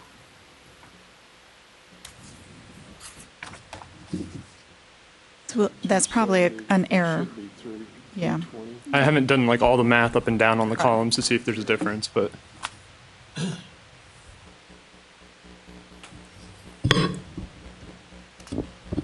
Jerry, you're making us look bad. I'm sorry. The rest of us just didn't catch that.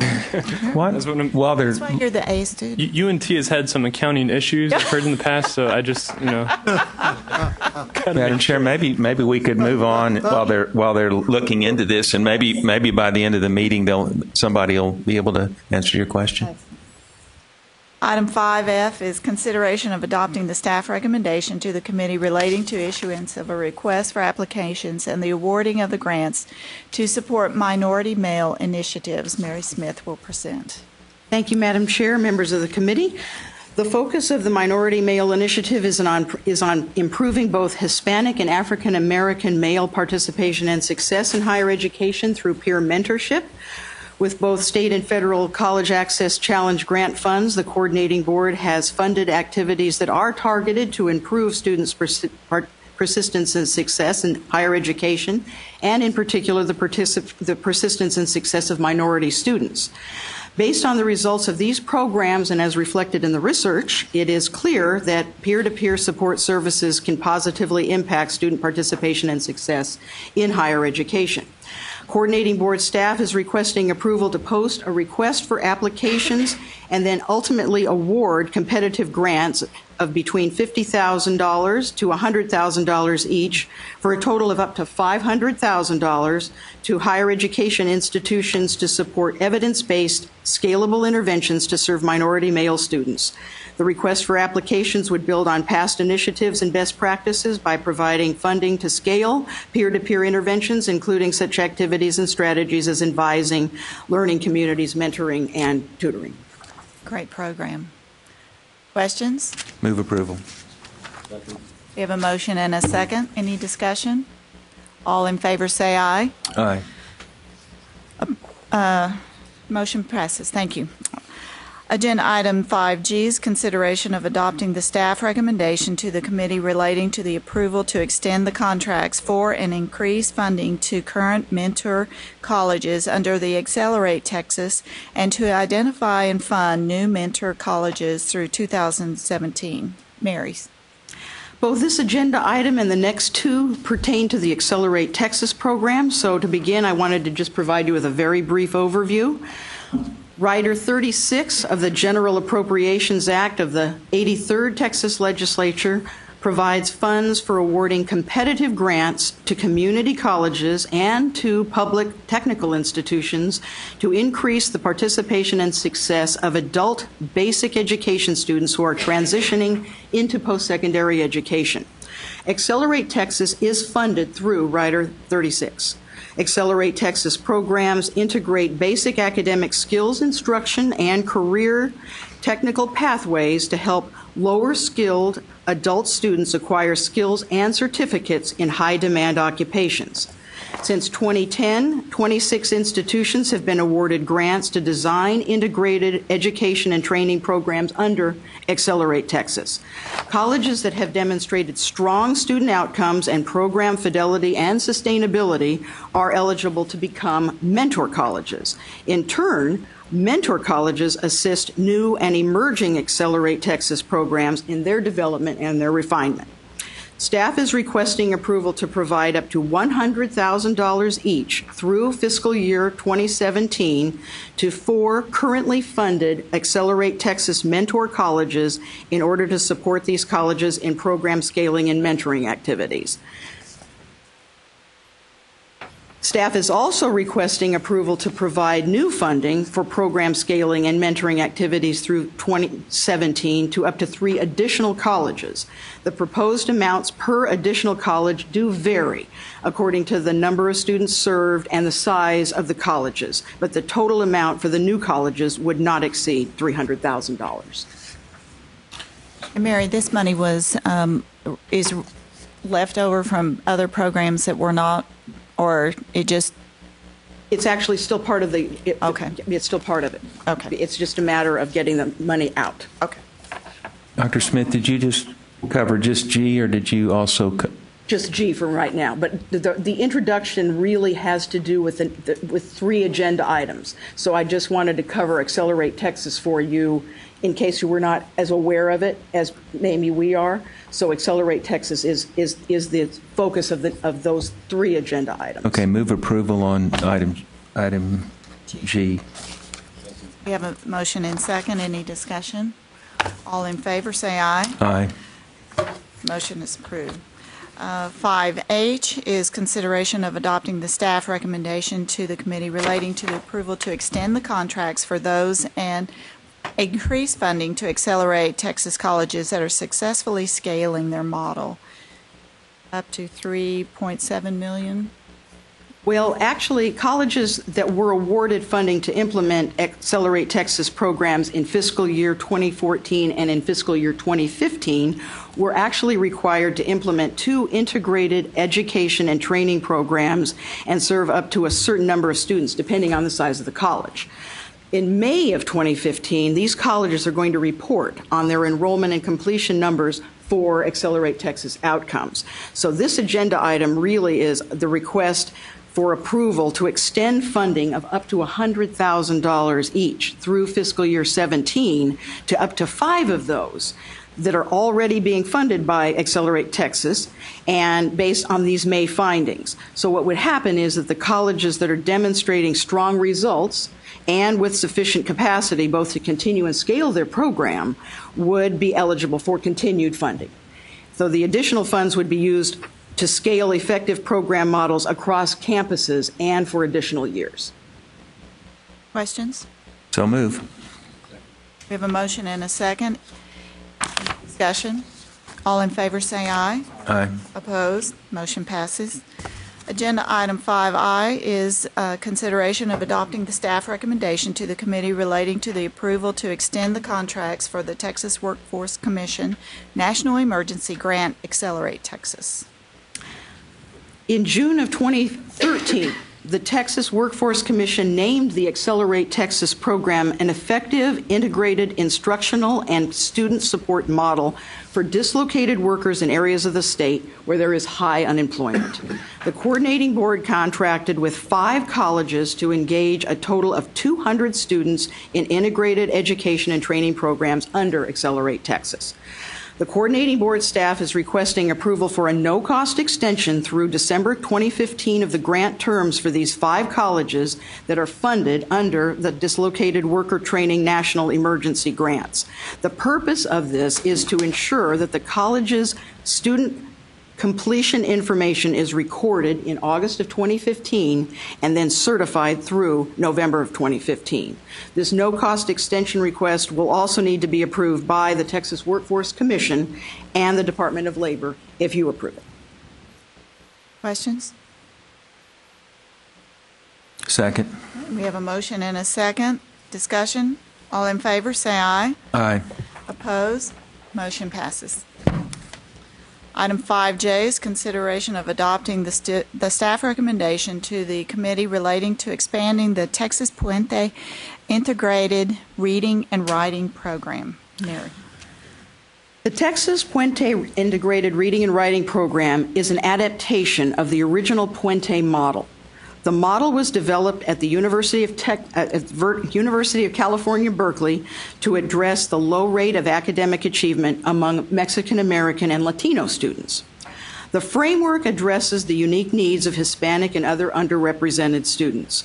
It is interdisciplinary and it focuses on accelerated English, counseling, mentoring, and professional development at the secondary and the post-secondary levels. In September of 2014, the coordinating board awarded a 1-year contract to a nonprofit organization called Catch the Next Incorporated.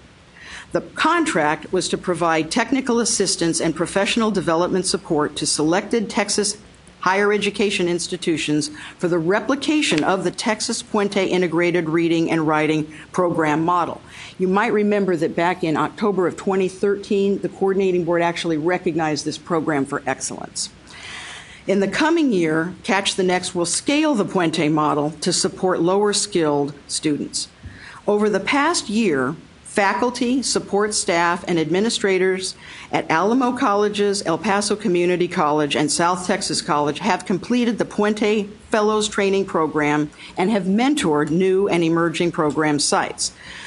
The coordinating board staff is proposing that grant funds in the amount of $50,000 each be provided to the Alamo Colleges, El Paso Community College, and South Texas College for a total of $150,000 to support scaling of the Puente model at the grantee institutions, as well as to support existing Puente Fellows to train new and emerging program sites. Questions? So moved. Motion and a second. Discussion? All in favor, say aye. Aye. Opposed? Motion passes. Item 5K was on the consent calendar. 5K2 is consideration of adopting the Commissioner's recommendation to the committee related to the proposed amendments to Chapter 4, Subchapter C, Sections 4.53, 4.56, 4.57, and 4.59 of the Board Rules concerning the Texas Success Initiative to support developmental education reforms pursuant to the Code. Mary.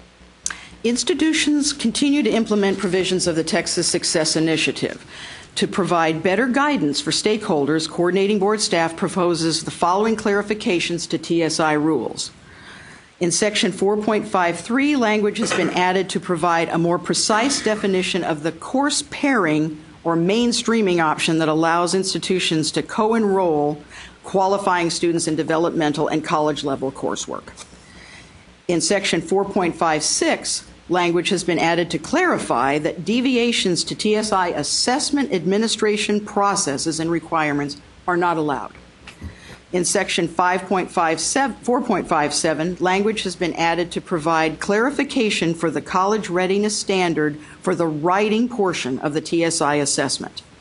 In Section 4.59, language has been added to provide clarification regarding when an underprepared student may enroll in college-level coursework and is considered college-ready. The 30-day comment period ended on February the 23rd. One comment was received regarding the potential confusion between, quote, co-requisite and the co-enrollment option, in quotes. It was suggested that co-requisite be defined as only involving the use of a non-course competency-based developmental education intervention. But staff does not recommend restricting the definition of co-requisite or co-enrollment in the way that has been suggested in the comment. And that's because the terms are used interchangeably in the literature for developmental education and are reflective of interchangeable use of these terms on many of our college campuses. Dr. Suzanne Morales-Vale, Director of Developmental and Adult Education, is available to answer any questions that you might have about these rule changes. Did you say who the comment came from? Yes, well, I didn't, but it was the University of Texas at Austin. And from whom? I don't actually have the name of the individual. They just submit as the university. Thank you. Comments? Move approval. We have a motion and a second. Any discussion? All in favor say aye. Aye. Opposed? Motion is passed. 5K was on the consent. 5L was on the consent. 5M is an update from the Coordinating Board's oversight for for-profit institutions of higher education. Rex. Madam Chair, so I have to dash out of here at 1:30. Dr. Peebles, how long is this going to take? And I mention this because I know this is something that other board members are interested in, so I wonder if we could, if it's going to take longer, maybe we should move it to the agenda for the... We actually have the major policy issue that the board will focus on this whole area, so you will have an hour to discuss this in much more detail, including some representatives. At the regular meeting? The regular meeting. So okay. Because of your interest, we wanted to focus on it in much more detail at the regular board meeting. All right, so what about the presentation today? This is just intended to be a 3 to 5 You made a hand signal. What did you mean by that? 3 minutes. 3 minutes. Well, great. Okay. A little 3 to That 5 works. minute preview of the board meeting. That works great. So it'll be, I'll start with the major policy discussion, and we'll have someone there from one of the major accreditation bodies that accredits proprietary schools in the nation to talk about it from that perspective. We'll have someone who will be able to either Skype in or will be available by audio to talk about the federal provisions for financial aid and the kind of composite scores, the kind of regulation that they have over the schools through the financial aid funding. We'll have someone there from the career colleges and schools of the state of Texas to address that issue. That's the major organization that represents proprietary schools in Texas. And we will also have someone from Washington to talk a little bit about the federal perspective outside of the financial aid picture, and hopefully talk to us a little bit about how gainful employment plays into this and where that's coming from. And we'll also talk, at that time, we'll also talk in much more detail about the enforcement mechanisms that we use, which primarily come through monitoring of the composite scores and also monitoring of accreditation, but also our annual compliance reports. And we have repurposed or sort of reallocated some resources within the division. We had a vacancy, so we're in the process of trying to hire someone that will be specifically tasked with helping with Chapter 7 schools and providing oversight for them so that we can provide greater follow-up that we just haven't been able to do to date. And that would primarily take the form of site visits. We're in the process of actually setting up our first one, and we'll be able to report either on that or on the dates for that, which will be very soon. We're working with the institution now to get that set up, and that also requires outside reviewers as well. So we're working on obtaining those, so we'll also site visits, but we'll also be do a little more follow-up on particularly with our annual compliance reports and where we see issues either in terms of financial problems or accreditation issues or other issues.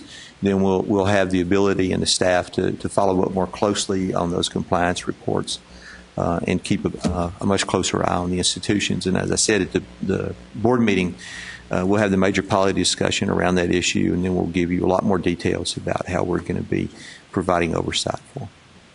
Thank you, Rex. Yeah, thank you for looking into that. I look forward to that. Yes, sir. Thank you. Just a question, Mary.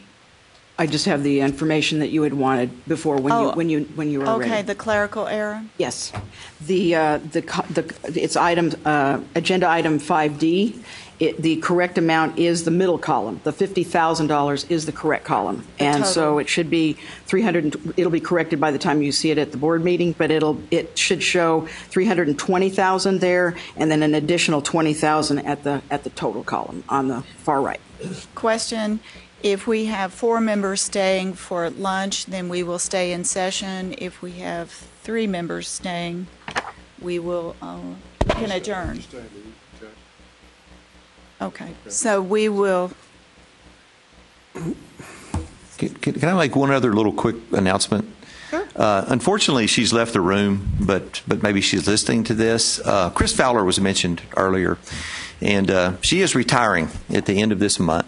Oh. After 13 plus years or so, and 15 years at the coordinating board, and so in the short time that I've been here, compared to how long she's been here, I have found her to be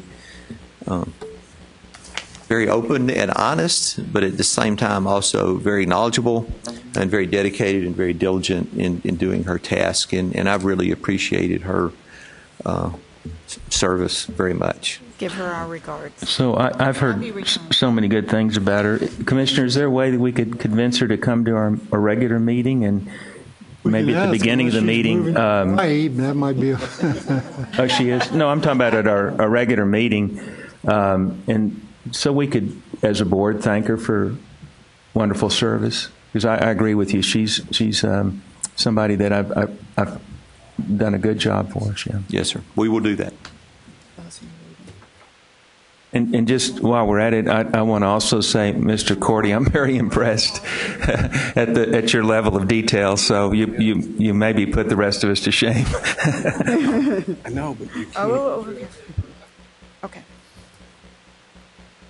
Okay, John, I think you have to leave. So I'm temporarily appointing myself for the balance of this meeting. And so somebody explain this to me, because we're through with the meeting, are we not? Yes, but we're going to eat, and you're going to leave. And then we can't meet unless... They will still be in a quorum, so for it to be legal for them to eat together, essentially they need to stay in session. And then as soon as they're through eating, they can go out of session. We'll come back and adjourn after we finish eating. Okay. I'm being a little baffled by this. So the quorum relates to what, Counselor? Quorum could relate to the committee or the board itself. And so, but isn't the committee's, when I leave, the committee loses its quorum? Except I just appointed myself. Right, but why would you do that? Why? Because we don't have a quorum of the board either, do we? No, we do not. It's simply a precautionary measure so that the idea of board members having lunch together, even though it's not quorum of this committee or of the board, can't really question.